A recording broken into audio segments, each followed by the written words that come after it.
Très bien. Donc, pour installer la nouvelle version pour le Raspberry Pi, donc les versions 64 bits, j'ai récupéré l'utilitaire directement sur le site de Raspberry Pi.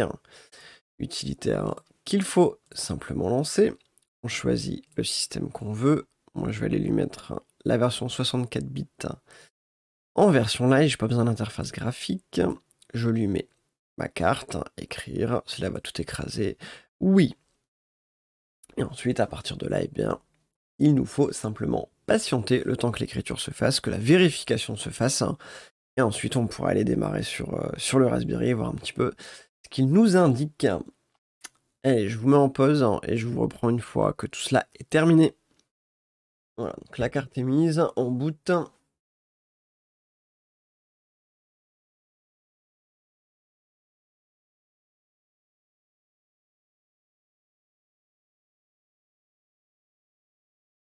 Et rien d'anormal là-dessus.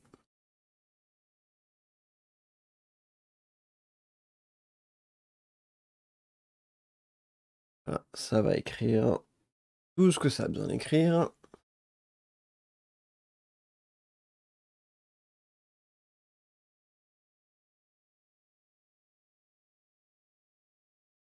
Marrant, du coup, vous voyez l'écran en arrière-plan. C'est ici. Et en même temps, c'est au-dessus de moi. Bon, l'idée ensuite, c'est d'assez rapidement aller récupérer le SSH pour que ça soit un peu plus pratique à manipuler.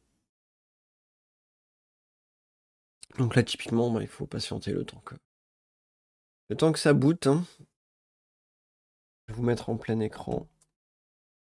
Hop.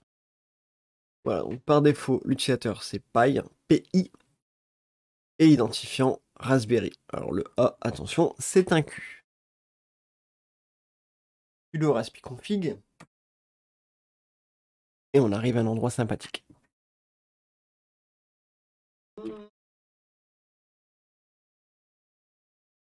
SSH.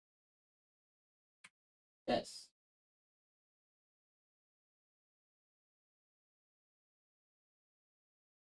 Ok, donc le SSH est activé. Et donc, normalement, si je récupère un PuTTY, et donc à partir de là, si on change d'écran, que je vous mets celui-ci, on voit qu'il veut bien se connecter. Accepte. Donc, on peut tester à partir d'ici si le A s'écrit bien, ce qui n'est pas le cas.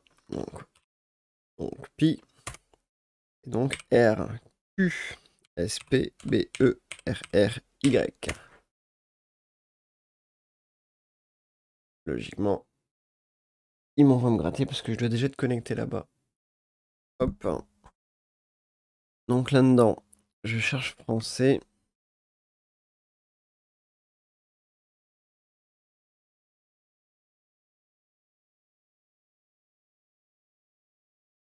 On va lui mettre un FR. RBE. Non, on va lui mettre un FRFR. UTF-8, ça me paraît bien ça. Et je fais entrer. Je lui dis de mettre du French. Je fais entrer. Je vais laisser faire et je vais redémarrer. Ok. Allez, on va mettre finish. Et on va mettre go. Robot. Là, on redémarre. Voilà, nous y voilà. Redémarrage en cours.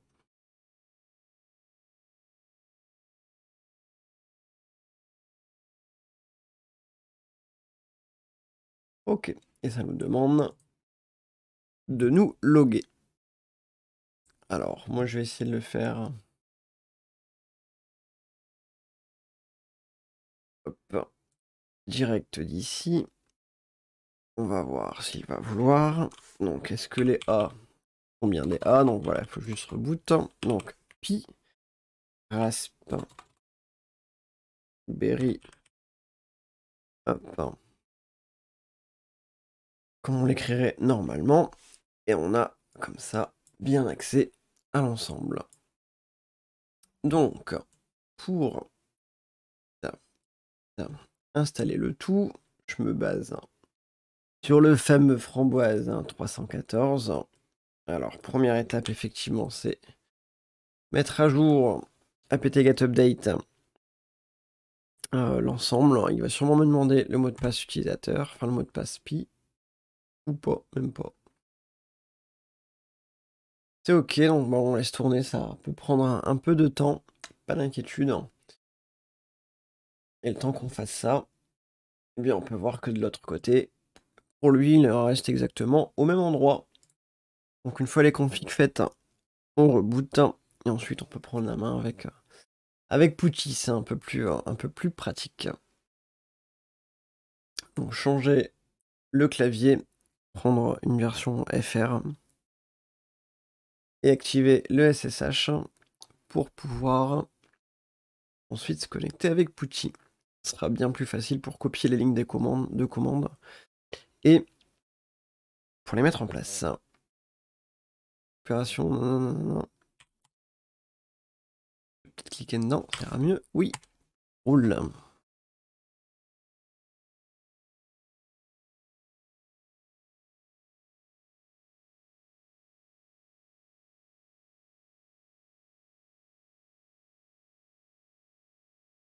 Donc pour l'instant, je suis assez basiquement ce qui est là.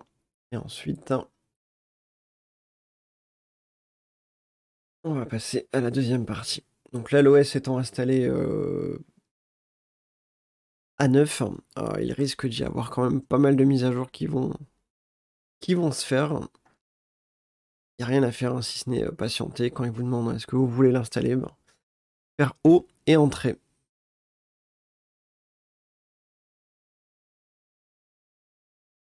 Voilà, là il a terminé. Hop, donc je colle, clac. Pas ça, puisqu'on l'a déjà fait.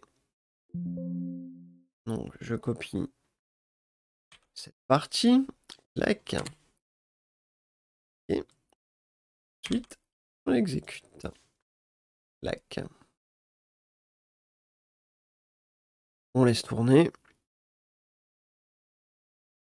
Ok, là il a fini. Donc on peut lui mettre les droits sur l'utilisateur Pi. Hop. Et vérifier qu'il fonctionne. Wouhou! En tout cas, on a un retour.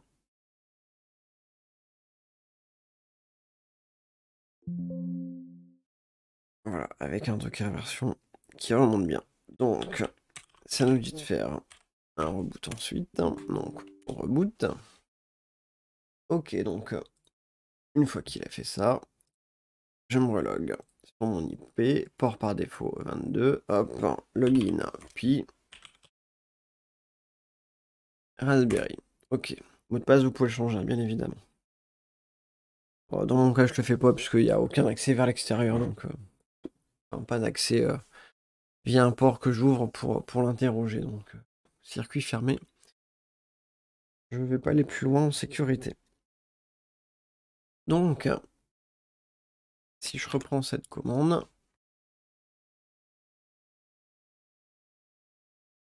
il est censé, voilà, maintenant nous dire que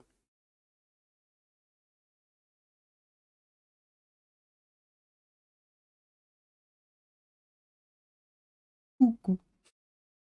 Donc pour faire le ménage, on fait clear. Ok, une fois qu'on a fait ça, moi ce que je veux, c'est mettre Portainer pour gérer tout ça de manière plus facile. Donc dans la documentation officielle, ça nous dit de créer un dossier qui s'appelle Portainer Data, ça me paraît honnête. Et ensuite de copier le script en entier. Clac. Entrée.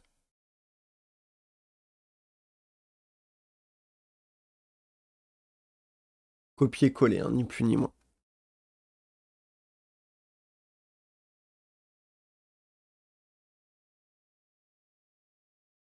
Docker PS, c'est ce qui permet de visualiser ce qui sera en route, hein, côté Docker. Voilà. Patienter le temps qu'il télécharge et qu'il installe le tout. Donc là, il est en train de bosser. Et donc voilà, une fois qu'il a terminé, alors on doit pouvoir faire un Docker PS. Voilà, pour voir qu'on a bien Portainer qui tourne. Et donc on devrait le trouver sous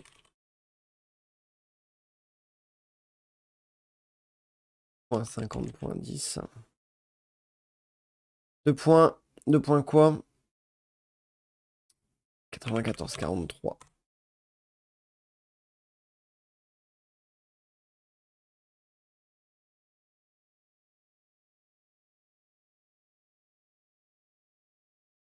Ah, tu veux de l'HTTPS.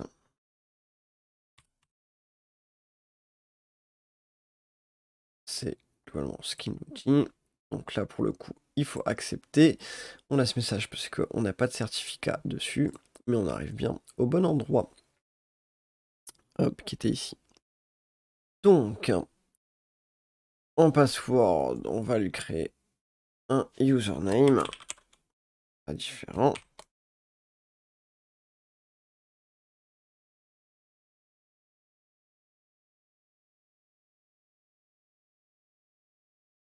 Clac. Ok. On peut l'enregistrer, oui. Oui. Et à partir de là, get started. Ça, on peut faire site pour le fermer. Et donc là-dedans, on va retrouver notre partenaire qui fonctionne. Et à partir de là, eh bien, on va pouvoir aller chercher, récupérer les images qu'on a besoin pour l'installer dessus. Voilà, je m'arrête là pour aujourd'hui. Peut-être d'autres vidéos futures sur l'installation de certains éléments. On verra ça un peu plus tard. Allez, c'est tout. Salut à tous!